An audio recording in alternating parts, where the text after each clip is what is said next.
Hey everyone, I want to talk about something that I know has touched each of us at some point. You know that person who just won't leave your mind? Maybe it's been days, months, or even years without a word exchanged, but they still live rent-free in your thoughts. What does it mean when someone is always in your mind, even when there's no communication? We're going to break it down today so he will help you understand what's happening inside you, and more importantly, how to move forward in a way that honors your growth and your heart. Oh, hey there, before we dive in, I just want to invite you to do something small but powerful. If this resonates with you, if it sparks something inside, go ahead and hit that like button. And if you want to keep having these conversations, those heart-to-heart moments that remind us we're all in this together, make sure you subscribe. And you know that little bell icon? Clicking that means you won't miss a thing. No more waiting for that next burst of encouragement or reflection. And if this message speaks to you, chances are it might speak to someone else too. So go ahead and share it, because the courage it takes to heal, grow, and show up for ourselves, that's something we all deserve to be reminded of. All right, you ready? Let's jump in. When someone lingers in our thoughts without any communication, it often means there's an unresolved story between us and them. Maybe it ended abruptly, without explanation. Maybe it never truly started, lingering in that painful space of what could have been. Or perhaps it faded away slowly without the closure we longed for. Whatever the case, the absence of communication can feel deafening. Our minds tend to fill in the gaps, replaying memories, questioning what went wrong, and imagining conversations that never happened. But here's the thing, closure is not something someone else gives us.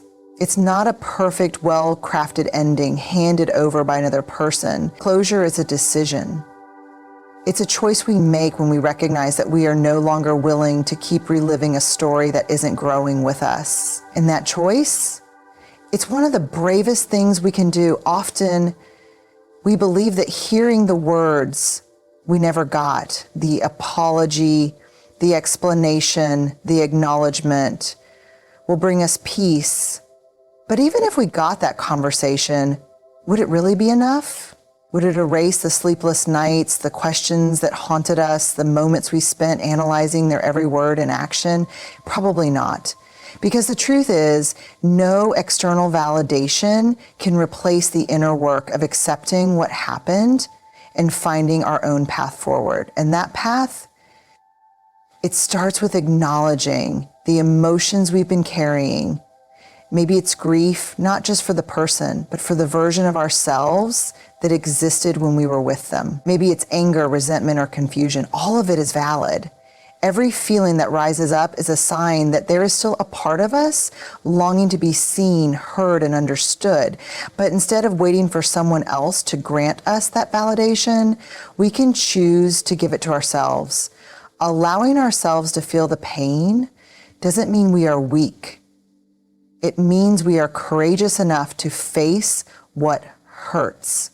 It means we are no longer running from the memories, but standing tall in front of them, acknowledging their existence without letting them define our future. And as we do that, we begin to reclaim our power. Sometimes we fear that if we stop thinking about someone, it will mean they never mattered.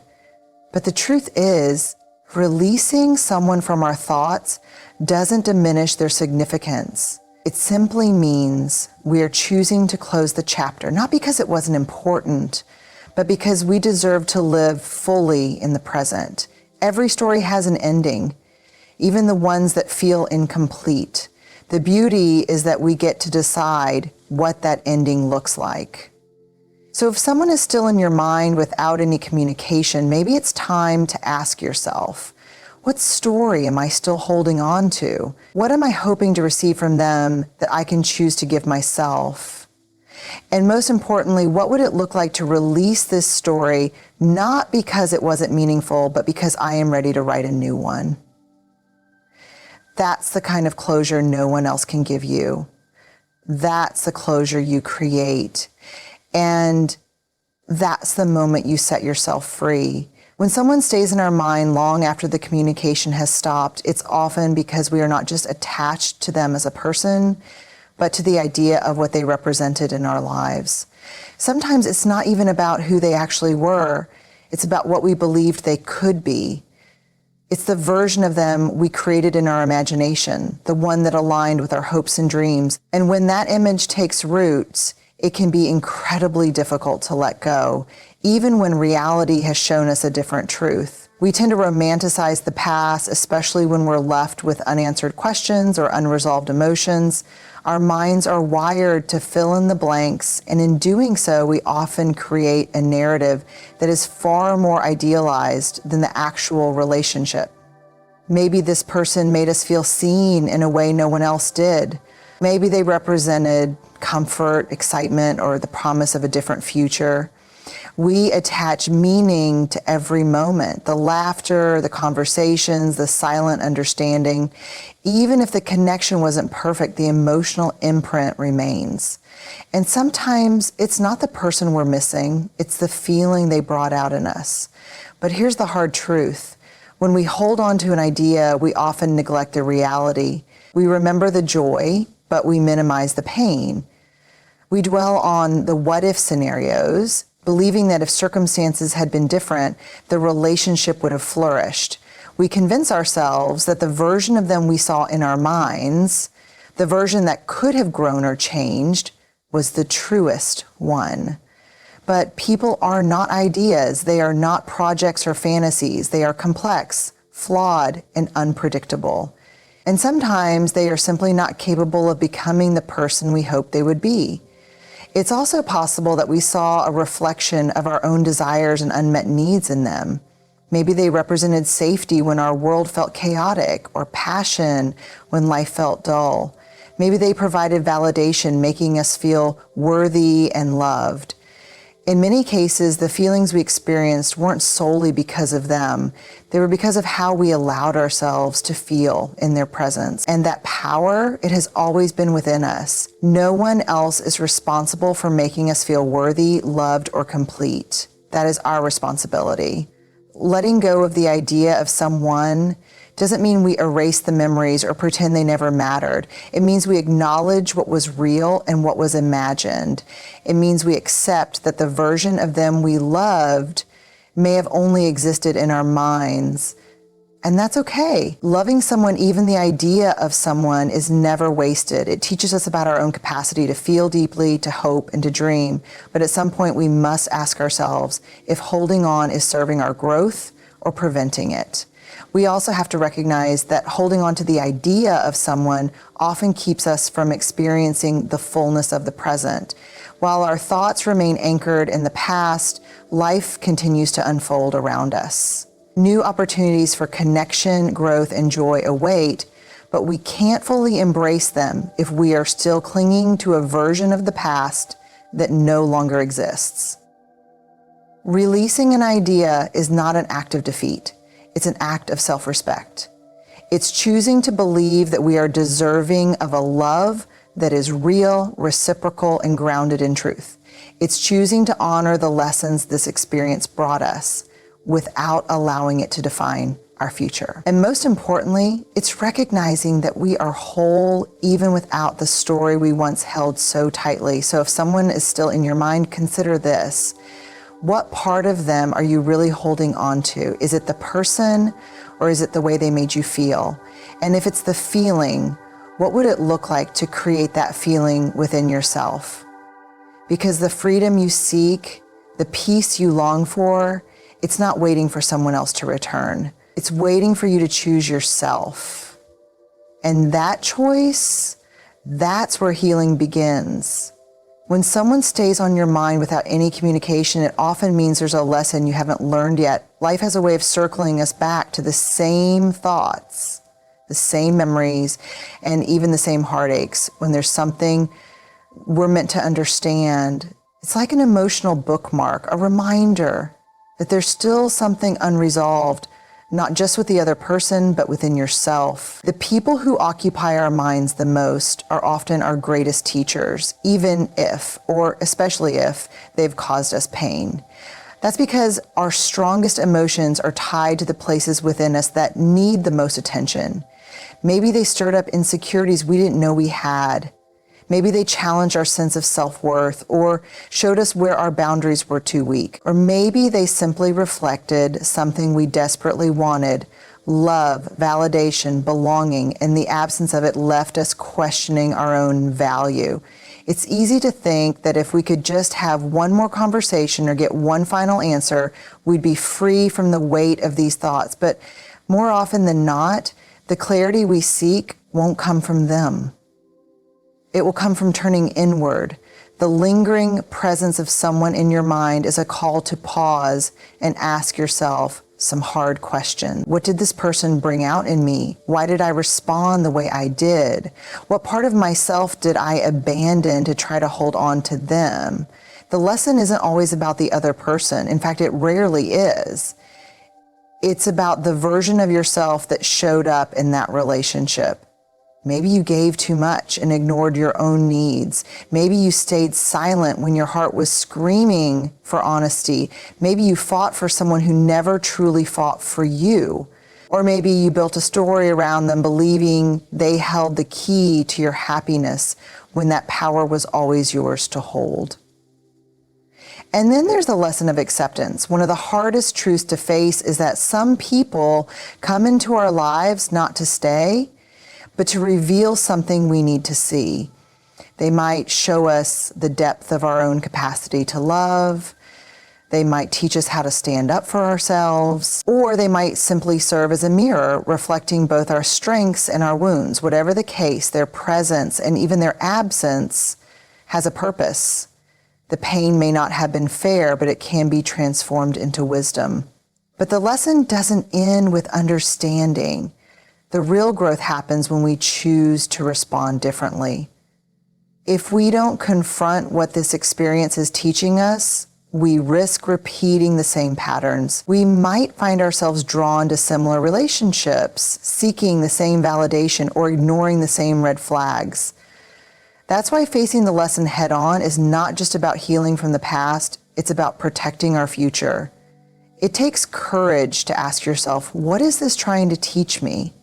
Maybe the lesson is about self-worth, learning that you don't have to prove your value to anyone. Maybe it's about boundaries, understanding that loving someone doesn't mean sacrificing yourself. Or maybe it's about resilience, discovering that even after heartbreak, you are still whole, still capable of joy, still worthy of love. And here's the beautiful part. Once you learn the lesson, the hold they have on your mind will start to loosen. You won't need to replay the same memories, hoping for a different outcome. You won't crave validation from someone who couldn't give it. And you won't feel like a prisoner of your own thoughts.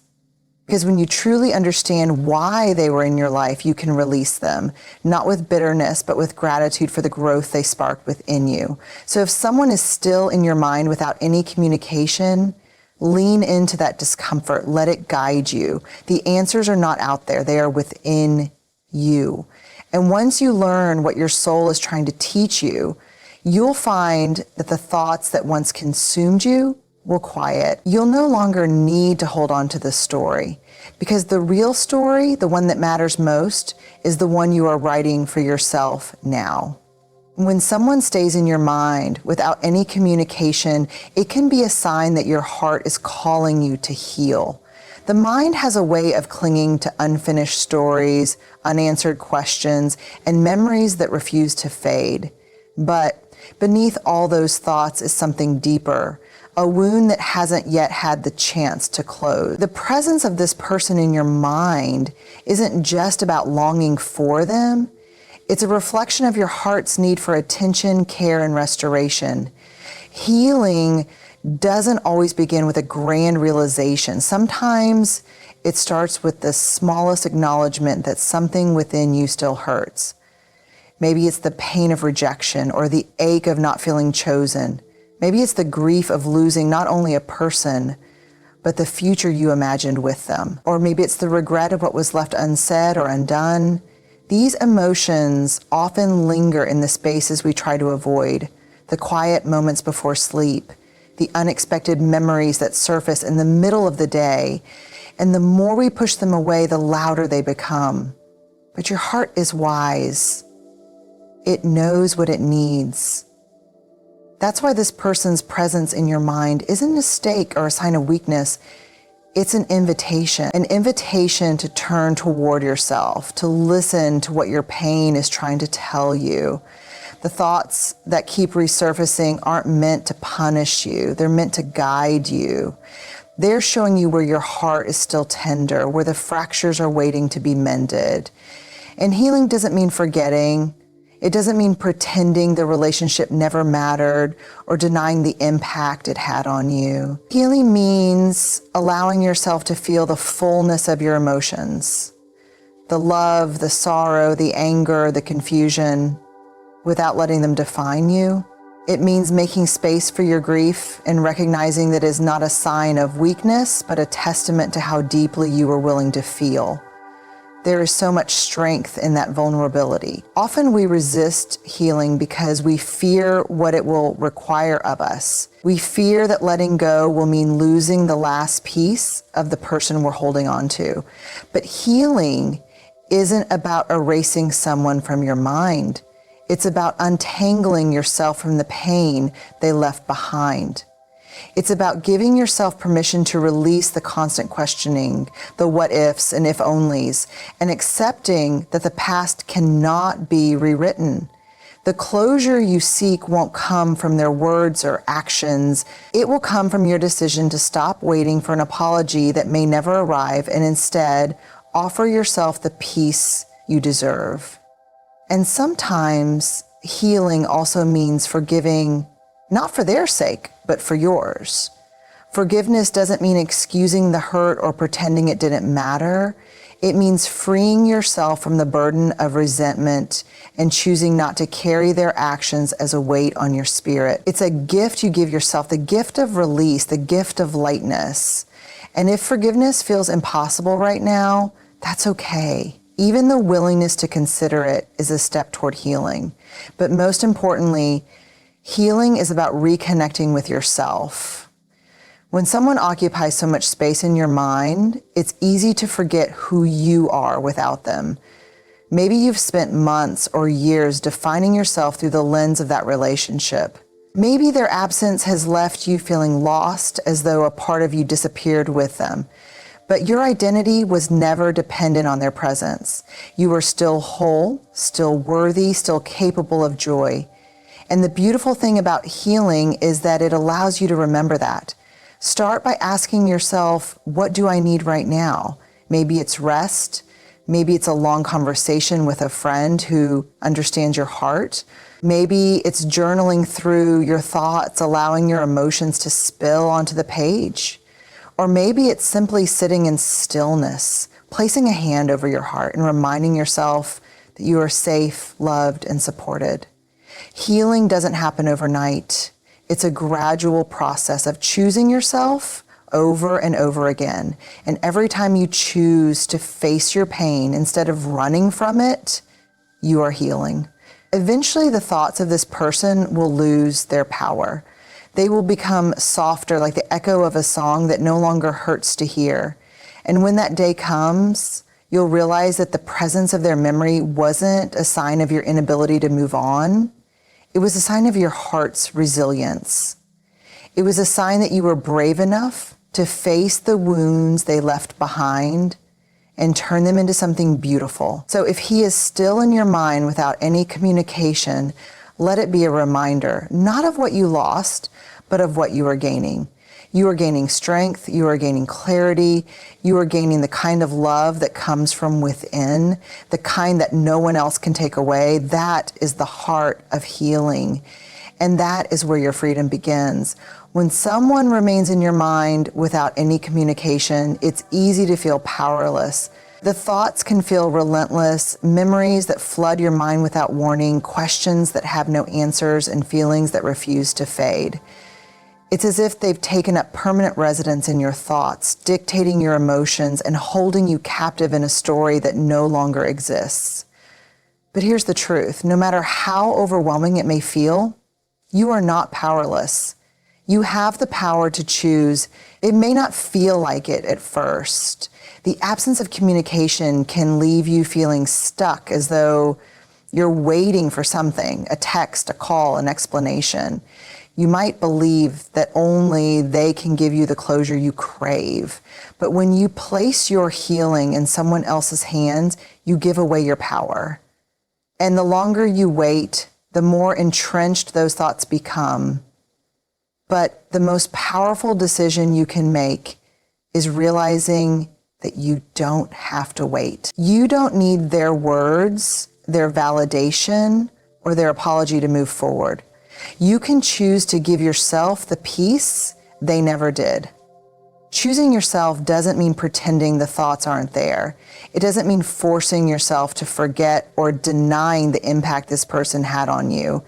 In fact, the more you try to resist those thoughts, the stronger they tend to become.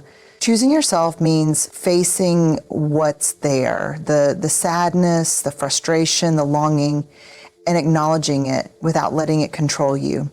Every time the thoughts resurface, you have a choice. Will you spiral into the past, or will you gently bring yourself back to the present?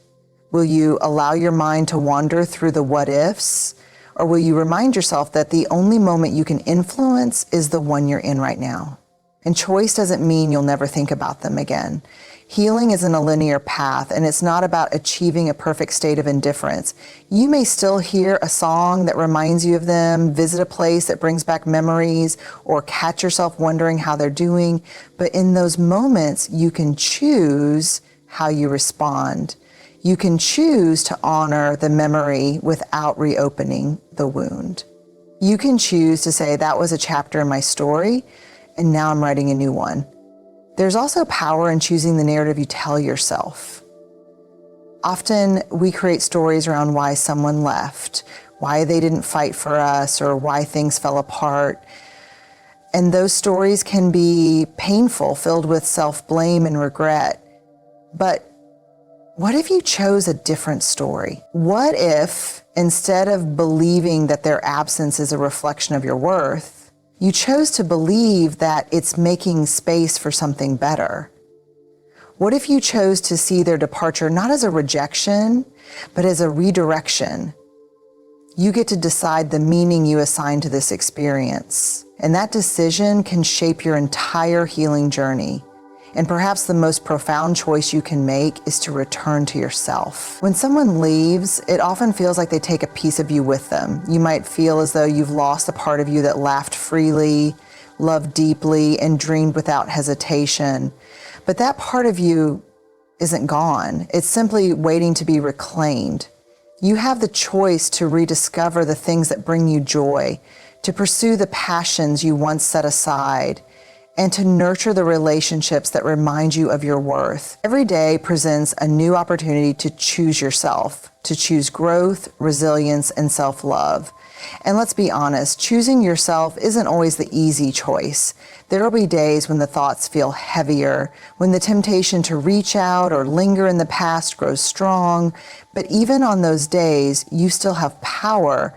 You have the power to take a walk, call a friend, write in your journal, or simply breathe through the discomfort. Every time you make a choice that prioritizes your well-being, no matter how small, you are taking your power back. The absence of communication from them doesn't define you. The thoughts that occupy your mind don't define you. What defines you is the courage to choose yourself over the memories, over the longing, and over the fear of what comes next. And as you continue to make that choice day after day, you'll find that their presence in your mind begins to fade. Not because you've forced it away, but because you've grown beyond it. So if he is always in your mind without any communication, let that be a reminder not of what you've lost, but of the power you still hold. You get to choose how this story ends. You get to choose your healing, your growth, and your freedom. And when you choose yourself, you are making the most powerful choice of all. So if he is always in your mind without any communication, it means something, but it doesn't mean you're stuck. It means you have work to do, lessons to learn, and healing to embrace. And most of all, it means you have the power to choose your peace, your growth, and your future. You are worthy of a love that is present, reciprocal, and real, but most importantly, you are worthy of your own love. Let that be the loudest voice in your mind. Thank you.